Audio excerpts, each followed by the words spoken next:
सबको मेरे वो ओहदे के हिसाब से बिठाया जा रहा है ना।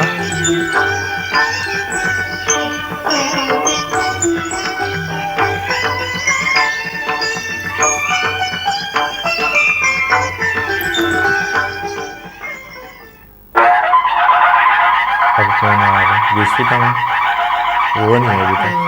सावधान सावधान, पांडुनंदन सम्राट युधिष्ठिर, नहीं, पूज्यवर विश्विता भीष्म में। पितामह, महर्षि वेदव्यास, राजमाता कुंती, महारानी द्रौपदी और राजरानी सुभद्रा सहित पधार रहे हैं।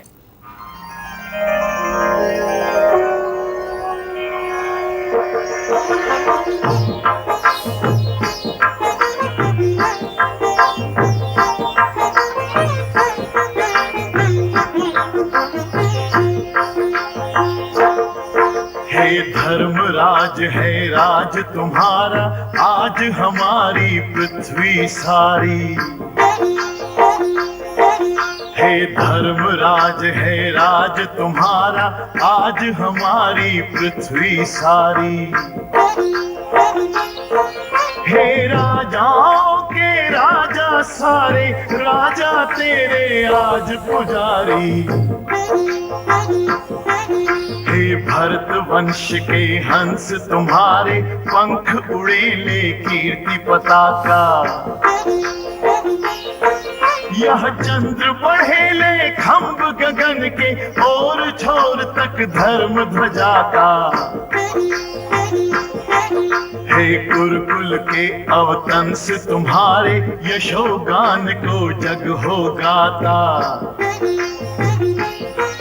हे कुंती नंदन सूर्य तुम्हारे, राजसूय में तूर्य बजाता।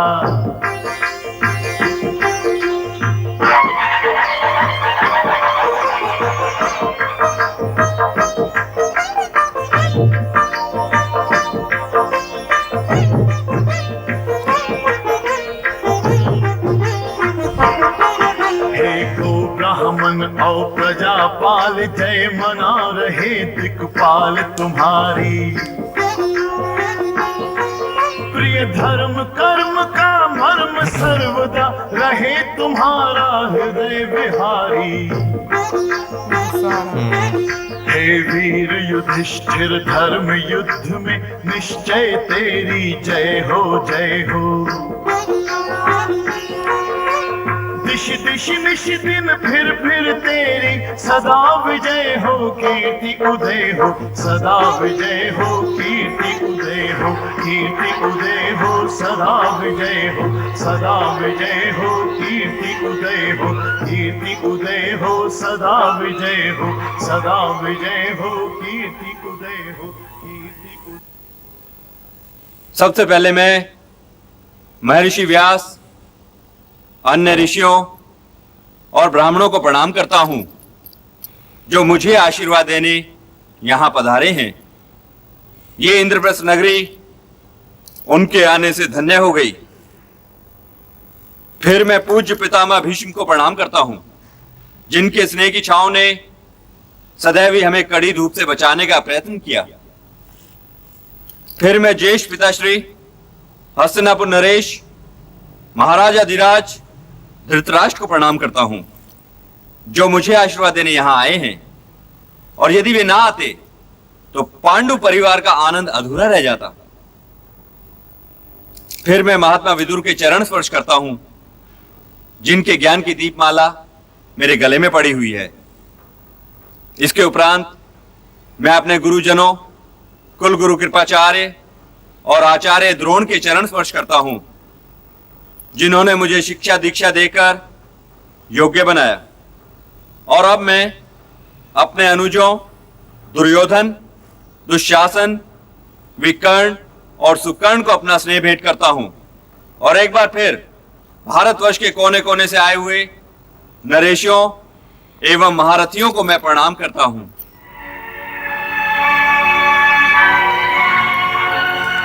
देख ले। अपने ज्येष्ठ भ्राता कर्ण को भी प्रणाम करो पुत्र युधिष्ठिर।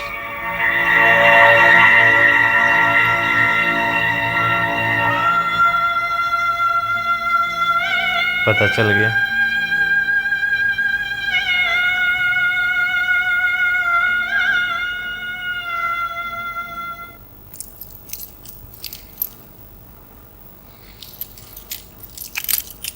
आप बड़े भाग्यवान हैं राजन कि आपके आमंत्रण पर भारतवर्ष का पूरा सभ्य समाज आपको बधाई देने और आपके राज्याभिषेक में सम्मिलित होने के लिए यहां एकत्रित हुआ है। मैंने अपनी लंबी जीवन यात्रा में ऋषियों का ऐसा समूह कभी नहीं देखा। इनके यहां उपस्थिति ही इस बात को सिद्ध करती है कि इस राज्य में और इस राज्यसभा में सदैव ही ईश्वरी कृपा की वर्षा होती रहेगी। राजन, नाराज बच्चे की तरह। हाँ, आपके सारे सगे संबंधी भी यहां आए हुए हैं, तो आदरणीय अतिथियों का सत्कार कीजिए, अलग अलग उनकी पूजा कीजिए। जो आज्ञा। परंतु पहले किसकी पूजा करूं पितामह? जो सर्वश्रेष्ठ हो।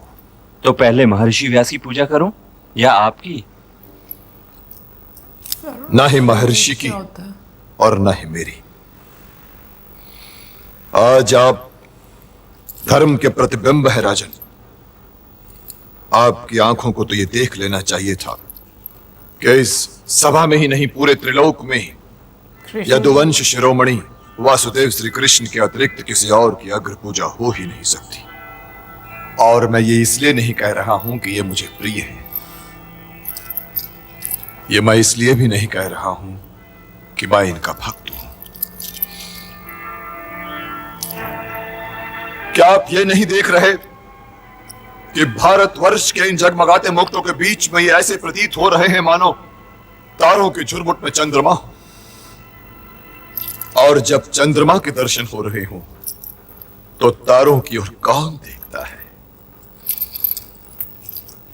जैसे अंधकार की चुनरी ओढ़कर सोई हुई धरती सूर्य के शुभागमन से जाग उठती है और वायुहीन स्थान वायु का स्पर्श होते ही जीवित हो उठता है और सांस लेने लगता है, वैसे ही देवकी नंदन के इस राज्यसभा में होने से यह राज्यसभा जगमगा भी रही है और सांस भी ले रही है।